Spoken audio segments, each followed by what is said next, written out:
아침 목소리에 오신 여러분들을 환영하고 축복합니다. 하나님께 새로운 날을 허락하셨는데요. 새로운 날을 만든 새로운 은혜로 오늘 하루 우리 인생을 지킬 줄 믿습니다. 오늘은 바벨론이 함락되었다라는 제목을 가지고 예레미야 50장 1절부터 10절까지 말씀 함께 살펴봤으면 좋겠습니다. 우리 1절부터 3절까지 말씀 같이 한번 읽어볼까요? 여호와께서 선지자 예레미야에게 바벨론과 갈대아 사람의 땅에 대하여 하신 말씀이라. 너희는 나라들 가운데 전파하라. 공포하라. 깃발을 세우라. 숨김이 없이 공포하여 이르라. 바벨론이 함락되고 벨이 수치를 당하여 무로닥이 부스러지며 그 신상들은 수치를 당하며 우상들은 부스러진다 하라. 이는 한 나라가 북쪽에서 나와서 그를 쳐서 그 땅으로 황폐하게 하여 그 가운데 사는 자가 없게 할 것임이라. 사람이나 짐승이 다 도망할 것임이니라. 예. 하나님께서 예레미야 선지자를 통해서 하나님의 말씀을 선포하라고 말씀하십니다. 특별히 나라들 가운데, 온 세상 가운데 전파하고 공포하고 깃발을 세우라고, 숨김없이 이야기하라고 이야기합니다. 그럼 그 이야기하라는 내용은 무엇일까요? 바벨론이 함락되고 바벨론이 망하게 될 거란 거예요. 지금은 바벨론이 전 세계적인 제국을 이루고 자신의 이제 힘과 능력을 자랑하지만 결국에 망하게 될 거란 거예요. 벨은 그 당시에 바벨론을 섬기고 있던 최고의 신이에요. 그래서 태풍의 신으로 알려져 있는, 그래서 모든 것을 통치하는 신, 그리고 모르닥도 바벨론이 섬기고 있던 신의 이름이에요. 그들이 멸망당하게 될 것이고 또 그들이 섬기던 신들이 그들을 뭐예요? 지켜주지 못할 것이다. 그래서 그들의 우상들이 무너지고 그들이 수치를 당할 것이다. 이 사실을 선포하라고 이야기하는 것입니다. 그 당시 이 바벨론에 대한 심판은 굉장히 신학적 의미가 큰 내용이에요. 왜 그럴까요? 그 당시에는 의로웠던 많은 사람들이, 그리고 이스라엘 백성들이 고민을 했어요. 뭘 고민을 했을까요? 그것은 뭐냐면 악인의 형통이에요.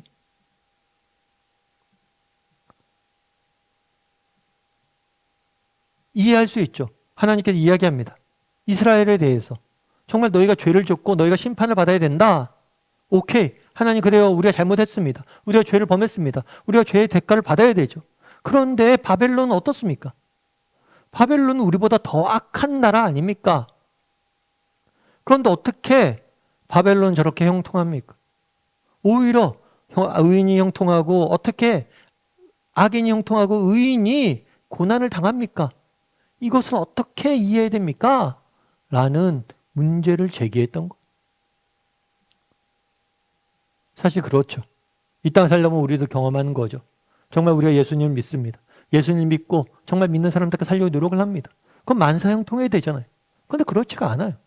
예수를 믿고 정직히 살아도 어려움들이 있습니다. 오히려 때로는 더 정직히 살려고 노력했기 때문에 더 큰 어려움들을 당하는 경우도 있어요. 그런데 그와 반면에 정말 약삭빠르고 세상적이고 정말 세상에 그런 거에 밝은 사람들은 형통하는 거예요. 의문이 드는 거죠. 이걸 어떻게 이해해야 될까?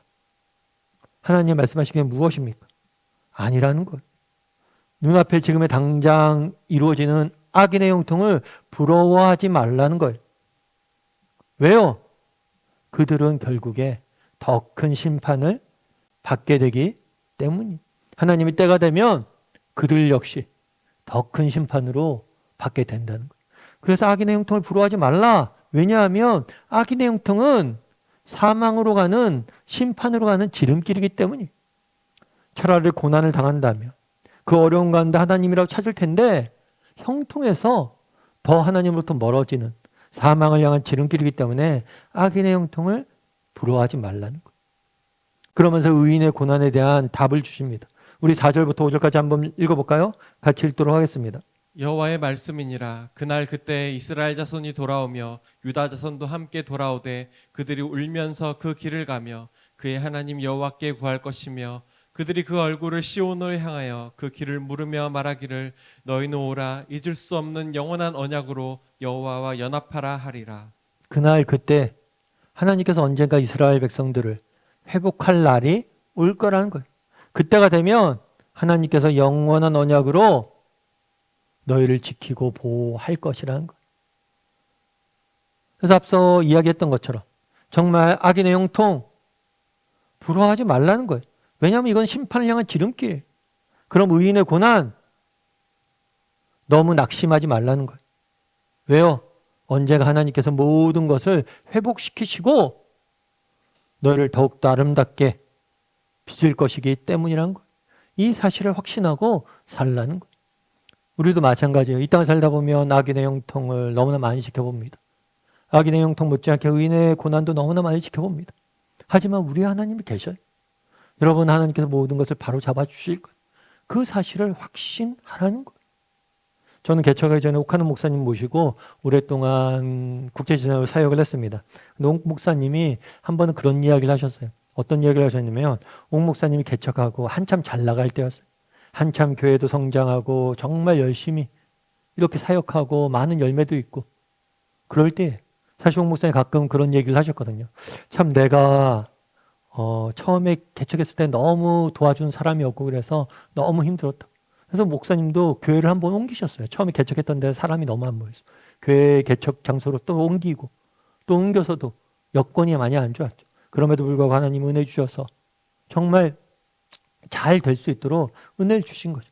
그래서 은혜를 주셔서 한참 잘 나가고 있을 때 갑자기 폐결핵이 걸리신 거예요. 그래서 1년 가까이 요양을 하면서 교회 사역을 쉬어야만 했어요. 답답했대요.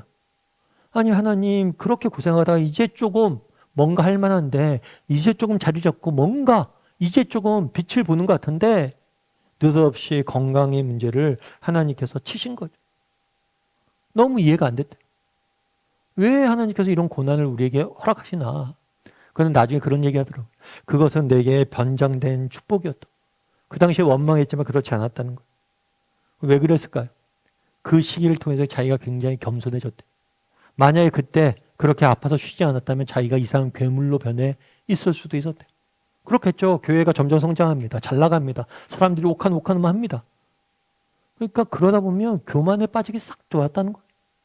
뿐만 아니라 그때 1년 정도 투병생활을 하면서 하나님 이 목사님께서 고난에 대해서 고통에 대해서 깊이 이해하게 되셨대요. 그러면서 그 이제 아픈 다음에 돌아오신 다음에 욥기 설교를 하면서 정말 고통의 의미에 대해서 쭉 설명을 하면서 자기가 경험했던 이야기를 했는데 그래서 고통당하는 성도의 삶에 대해서 깊이 이해하고 내가 목회자로서 더 잘 준비될 수 있는 시간이 되었다고 이야기를 하는 거예요. 그래서 그 1년의 시간이 결코 뭐예요? 헛된 시간이 아니었다. 오히려 값진 시간이었다고 이야기를 하더라고요. 마찬가지란 거예요. 여러분 악인의 형통의 날들이 있습니다. 악인이 형통하는 것처럼 보일 날들이 있습니다. 아니 이 세상 삶 자체가 그래요. 세상은 온통 악인이 형통하는 것 같아요. 하지만 그렇지 않습니다. 정말 하나님께서 언젠가 그것들을 바로잡아 주실 거예요. 그리고 정말 의롭게 고난받는 이들을 뭐 할 거예요? 하나님께서 회복시키시고 세우실 거예요.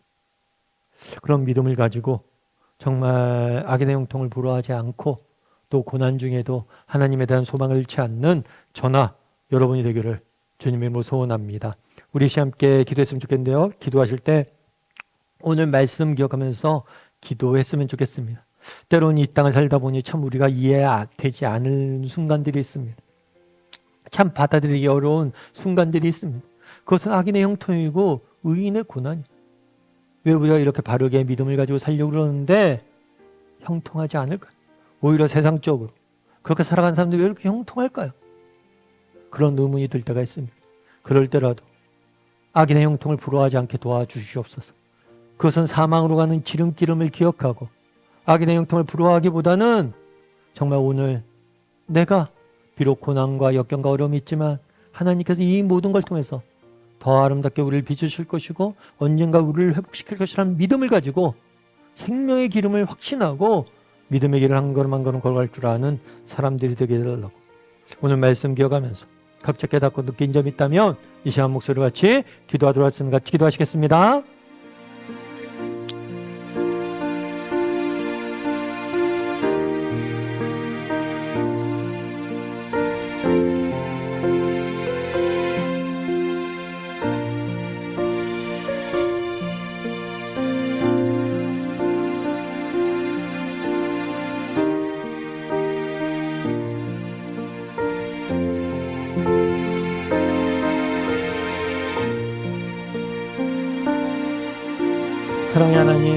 그날에 정말 바벨론에 대한 심판을 선포하신 하나님의 모습을 보게 됩니다.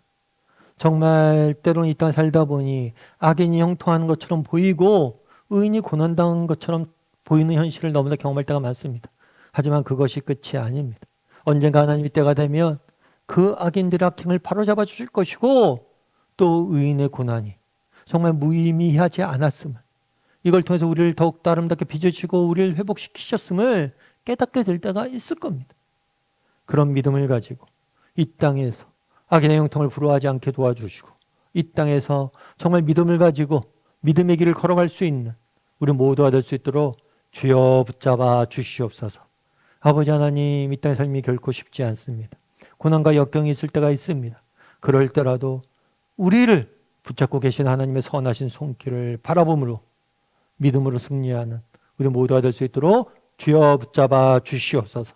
네, 감사드리며 모든 말씀 예수님의 이름으로 기도드립니다. 아멘.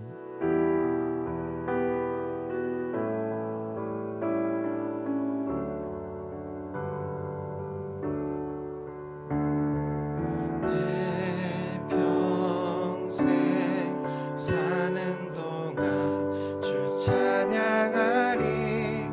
여호와 하나님 내 주를 찬양